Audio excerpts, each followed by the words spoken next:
Imaginez, vous pensiez tout savoir sur ce qui se passe vraiment en Afrique. Détrompez-vous, dans cette vidéo, on lève le voile sur des faits qui choquent, qui dérangent et qui vont vous laisser bouche bée. C'est parti, et préparez-vous à être secoué. Alors, en Afrique, les cartes du pouvoir sont en train d'être complètement rebattues. Mais imaginez un instant, et si l'un des acteurs historiques, la France, était accusé, ni plus ni moins, de vouloir truquer le jeu?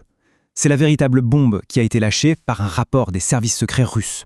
Et ça nous ramène à des histoires d'ingérence qu'on croyait franchement sorties d'une autre époque. Allez, on va décortiquer ça ensemble pour voir ce qui se cache vraiment derrière tout ça. Voilà, la question est posée, cash. L'idée que des coups d'État pourraient être en quelque sorte téléchargés depuis Paris, c'est une image forte, n'est-ce pas? C'est vraiment le point de départ de toute cette affaire, une affirmation qui a de quoi surprendre. Alors, d'où est-ce que ça sort concrètement? Eh bien, la source, c'est un rapport assez explosif du SVR, les services de renseignement extérieurs russes. Bon, le SVR, c'est quoi exactement? Attention, on ne parle pas de n'importe quel service de renseignement. Non, c'est le successeur direct du KGB pour tout ce qui est opération à l'étranger. Et pour les analystes qui ont décrypté ce rapport, ça, ce n'est pas juste un détail, c'est même crucial. Pour eux, cette filiation donne un poids, une crédibilité toute particulière à l'information. Et ce que dit le rapport, c'est extrêmement précis. On n'est pas dans le flou. Le SVR pointe du doigt directement l'Élysée et la DGSE. Il parle d'une stratégie de la dernière chance pour écarter des dirigeants jugés, je cite, indésirables dans des zones très stratégiques comme le Sahel, la Centrafrique ou même Madagascar. Le communiqué rendu public par le SVR parle de plusieurs pays africains. Vous avez parlé du Niger, du Burkina, mais c'est plus généralement tous les trois pays de l'AES. Il y a également la Centrafrique, de Touadéra, il y a également Madagascar. Alors, quand vous prenez ces pays, c'est justement les pays dans lesquels la France a beaucoup perdu pied ces derniers temps. Dans une certaine mesure, le Togo aussi. Dans une certaine mesure, le Togo. Bon, le Togo, pourquoi? Parce que quand vous prenez les pays de l'AES, c'est surtout le Togo qui constitue leur soutien principal, qui leur offre donc sa façade maritime.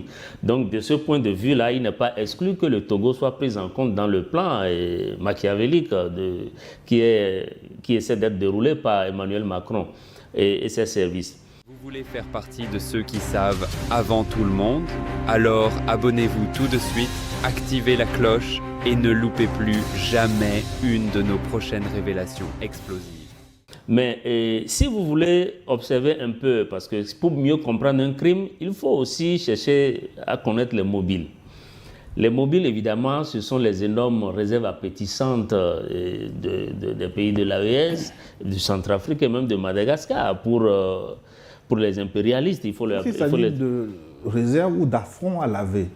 Non, il n'y a pas que cet affront, cette rupture de ces pays-là avec la France. Il ne s'agit pas seulement du nouveau réveil qu'on a senti dans ces pays.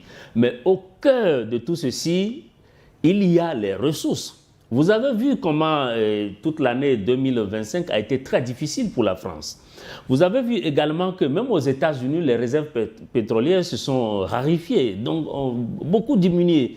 Donc ce qui intéresse principalement les Occidentaux, c'est vraiment les ressources, parce qu'ils ont toujours à tort considéré les réserves minières en Afrique comme étant leurs réserves propres à eux, parce que vous voyez, ils ont beaucoup d'industries qui sont très voraces en matière de ressources minières, et donc eux aussi, avec tout ce que vous avez vu, la population qui ne vit pas très bien, et donc le besoin toujours croissant pour les États, surtout européens, de se réarmer avec la nouvelle donne. Vous avez vu l'arrivée de Donald Trump aux États-Unis a beaucoup changé, parce que l'OTAN aujourd'hui n'est plus l'OTAN d'hier, puisque aujourd'hui Donald Trump les a placés face à leurs responsabilités.